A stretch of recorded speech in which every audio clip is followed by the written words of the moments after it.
How women reveal their past through behavior. There are questions people desperately want answered, yet are afraid to ask. Questions that feel dangerous, uncomfortable, or socially forbidden. One of those questions is this: can someone's past be seen without ever being spoken? Carl Jung believed that the unconscious never stays silent.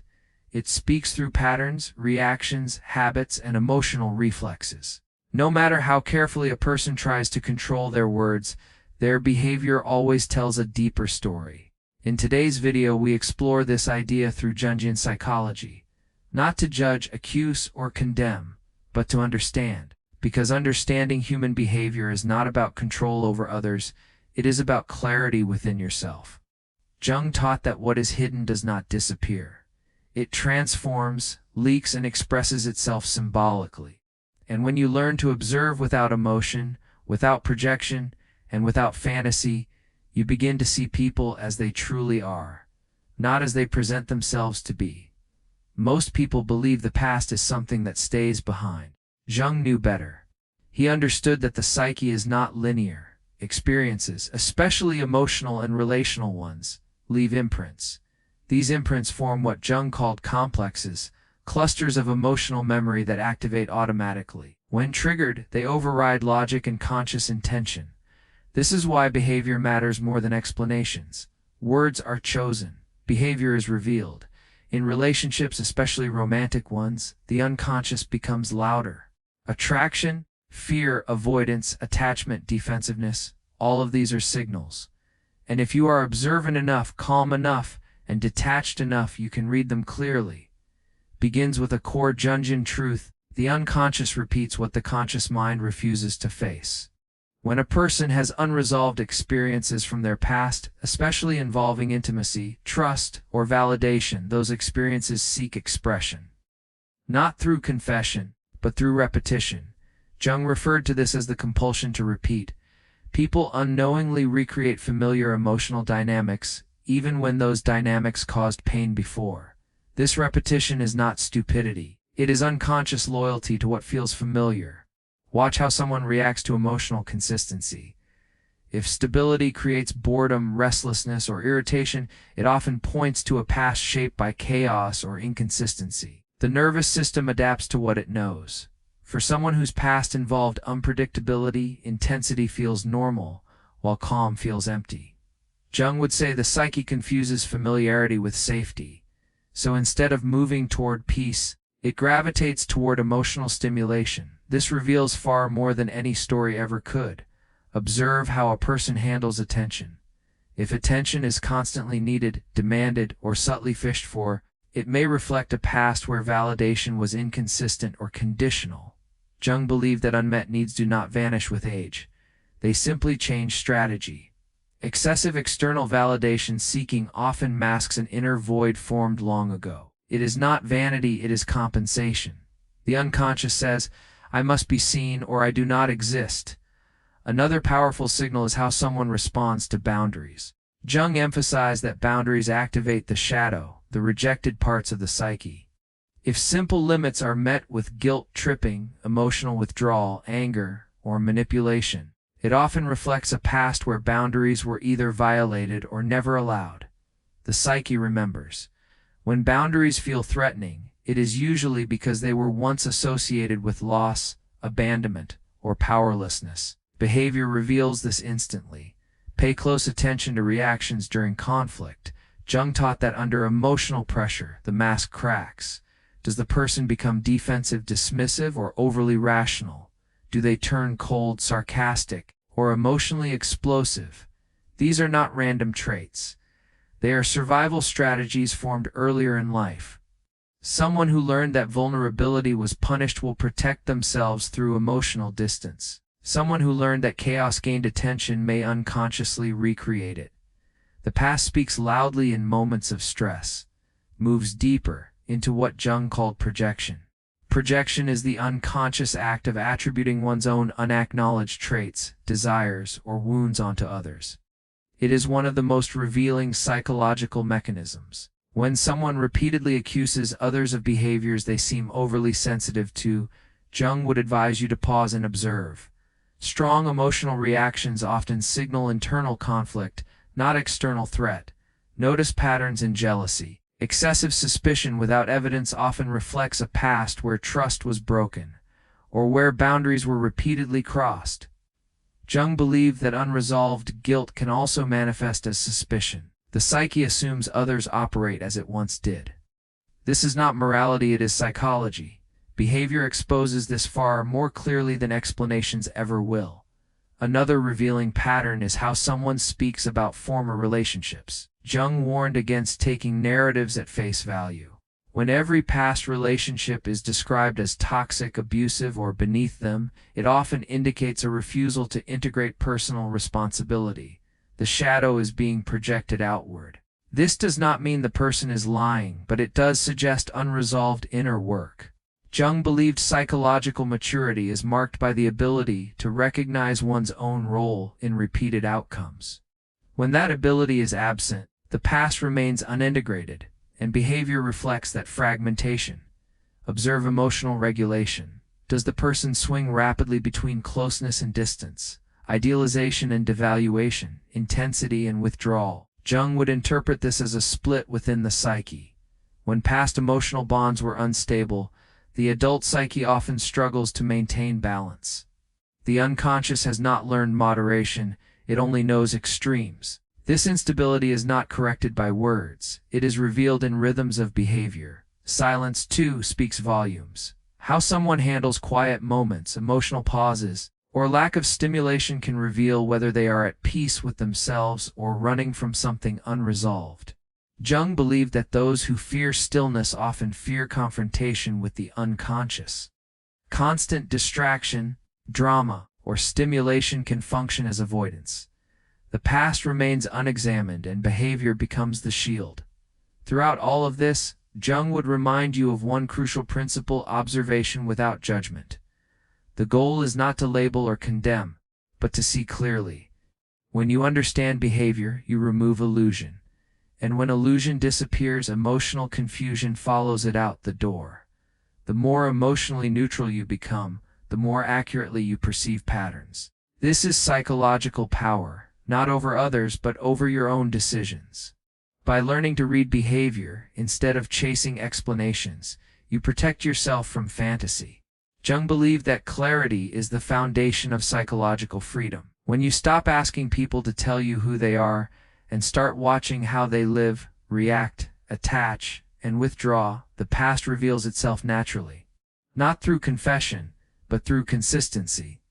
And this is only the beginning. Moves into one of Carl Jung's most important ideas, the persona and the shadow. Jung explained that every individual presents a socially acceptable mask to the world. The persona. It is how a person wants to be seen. Polite, confident, composed, independent, modern, or emotionally evolved. But the shadow contains everything that was rejected, suppressed, or denied in the past. And the shadow does not stay hidden forever. It leaks out through behavior, especially when comfort turns into familiarity. Watch what happens over time. In the early stages, the persona is strong, words are careful, actions are controlled. But as emotional safety increases, the shadow begins to surface. Small contradictions appear, inconsistent values, sudden mood shifts, passive aggression, defensiveness over minor issues. Jung believed these moments are not accidents. They are glimpses of unresolved inner material. Pay attention to what triggers disproportionate reactions. When something small creates a large emotional response, you are not witnessing the present moment. You are witnessing the past being activated. The psyche reacts not to what is happening, but to what it remembers. If criticism feels like an attack, if disagreement feels like rejection, if independence feels like abandonment, those reactions point backward, not forward. Behavior exposes emotional history with brutal honesty. Notice how accountability is handled. Jung associated psychological maturity with the ability to hold inner tension without externalizing it. When mistakes are always justified, minimized, or blamed on circumstances or other people, it suggests an ego that learned early to protect itself through deflection. This is not arrogance, it is armor. Somewhere in the past, admitting fault may have led to shame, punishment, or loss of love. So the psyche learned a rule: never be wrong. Behavior reveals this instantly. Another signal lies in intimacy tolerance. Some people crave closeness but panic once it arrives. They open emotionally, then retreat. They seek depth, then sabotage it. Jung would say this reflects a split between desire and fear. The unconscious wants connection, but past experiences taught that closeness equals pain, loss of control, or vulnerability. So the psyche creates push and pull dynamics. Hot and cold behavior is not confusion. It is conflict between past conditioning and present desire. Observe how emotions are expressed. Are feelings shared openly or weaponized? Are tears used to connect or to manipulate outcomes? Jung warned that unintegrated emotions do not disappear, they become tools. When emotional expression feels performative rather than authentic, it often points to a past where emotions were used for survival rather than connection. The behavior is learned, not chosen. Explores attachment patterns through a Jungian lens. Jung did not use modern attachment labels, but his work clearly described them. He believed early relational experiences shaped the psyche's expectations of closeness, distance, safety, and power. These expectations form unconscious templates that repeat until consciously integrated. Watch how someone reacts to availability.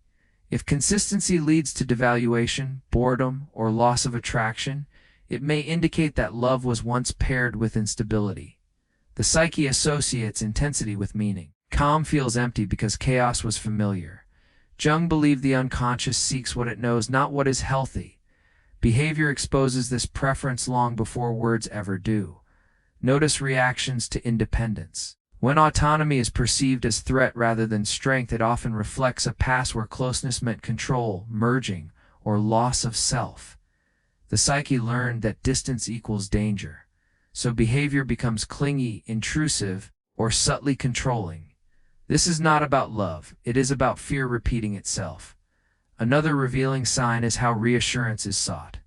When reassurance never seems to satisfy, when doubt returns quickly after comfort, it points to an inner wound reassurance cannot heal.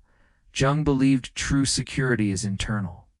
When it is missing, the external world is endlessly questioned. Behavior shows this through constant checking, subtle testing, or emotional probing. Pay attention to the rhythm of attachment. Healthy psyches can move smoothly between closeness and independence. Unresolved pasts swing. They rush intimacy, then resist it. They bond quickly, then detach abruptly. Jung would describe this as unresolved parental imprints playing out in adult form. The past is not remembered, it is reenacted. Goes even deeper, into what Jung called individuation, the process of becoming whole. Not everyone begins this process, and those who avoid it reveal their avoidance through behavior. Individuation requires facing uncomfortable truths about oneself. The shadow must be acknowledged, not denied. Watch how someone responds to self-reflection. Do they become curious or defensive? Calm or dismissive?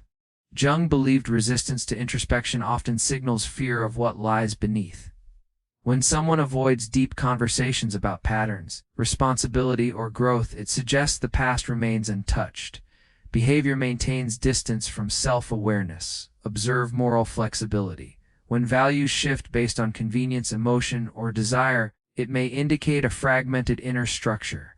Jung believed integrity arises from inner alignment. When that alignment is missing, behavior adapts to circumstances rather than principles. This adaptability is not always intelligence. It is sometimes survival learned long ago. Another subtle sign is relationship comparison. When someone frequently references others to define their worth, choices, or identity, it often reflects an undeveloped sense of self. Jung believed a weak ego seeks external mirrors. The past may have lacked stable affirmation, forcing the psyche to borrow identity from outside. Behavior reveals this through constant comparison and validation seeking. Finally, watch how endings are handled. Jung believed how someone leaves tells you more than how they arrive. Avoidance, ghosting, emotional shutdown, or rewriting history all point to unresolved emotional processing. If endings are denied or distorted, it suggests a past where closure was painful or unavailable. The psyche learned to escape rather than integrate. Throughout all of this, Jung would remind you, do not confront, correct, or expose. Observe. Behavior is the language of the unconscious. It speaks continuously, effortlessly, and truthfully. When you learn to listen without emotional attachment, you no longer need answers. The patterns speak for themselves. Centers on one of Jung's most revealing ideas: emotional memory lives in the body and expresses itself through instinctive reaction. Long before the rational mind speaks, the body responds. Tone changes, micro-expressions appear, energy shifts. Jung believed the unconscious is not abstract, it is embodied. Past experiences shape posture, eye contact, touch tolerance, and emotional timing. These signals are subtle, but they are consistent. Observe comfort with closeness at the physical and emotional level.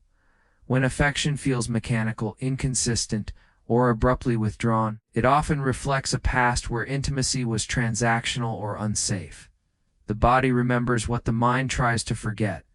A person may speak confidently about independence or emotional strength, yet flinch from sustained closeness. This contradiction is not deception.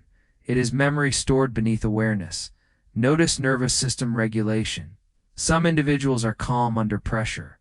Others escalate quickly or shut down completely. Jung would say these responses are adaptive patterns formed earlier, not personality traits chosen freely. Hyper-reactivity often signals a past where vigilance was necessary. Emotional numbing often reflects a history where feeling was overwhelming or punished. Behavior shows this immediately during stress, disagreement, or uncertainty. Watch how someone handles uncertainty. Jung believed uncertainty activates archetypal fear.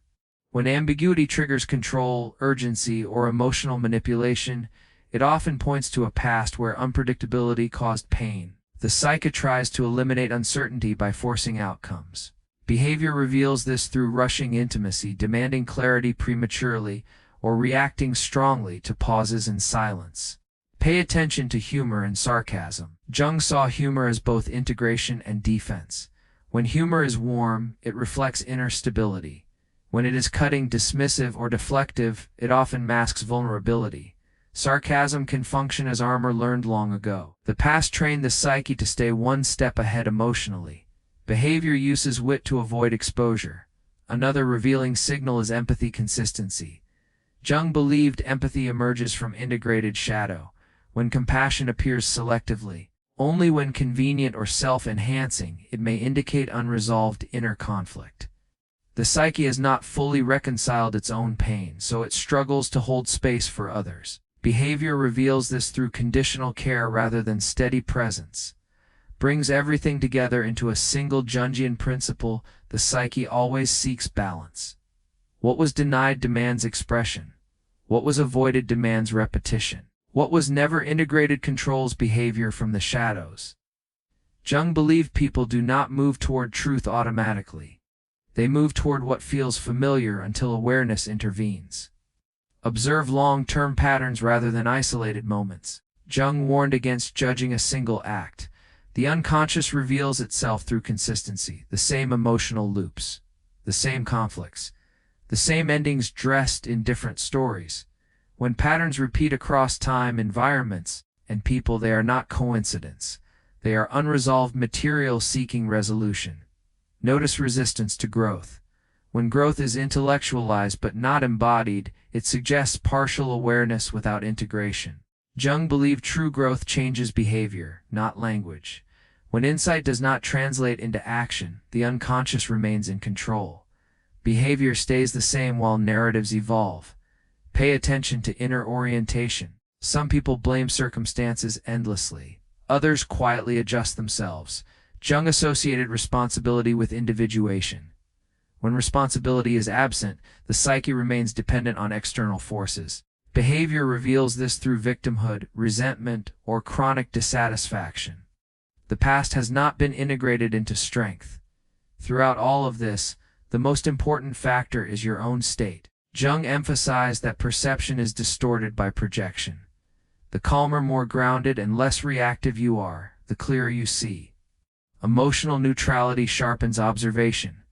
When you no longer need someone to be a certain way, you see them as they are. The goal is not suspicion, it is discernment, not control, clarity. Jung believed wisdom begins when illusion ends.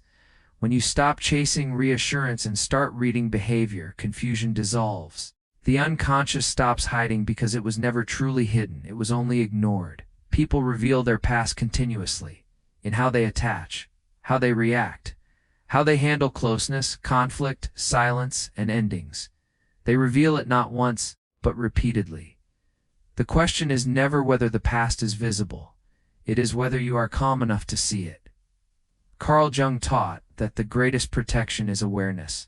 When you understand behavior, you free yourself from fantasy. And when fantasy fades, choice becomes possible. That is psychological strength. Not dominance over others, but mastery of perception. And when perception is clear, the past no longer controls the present.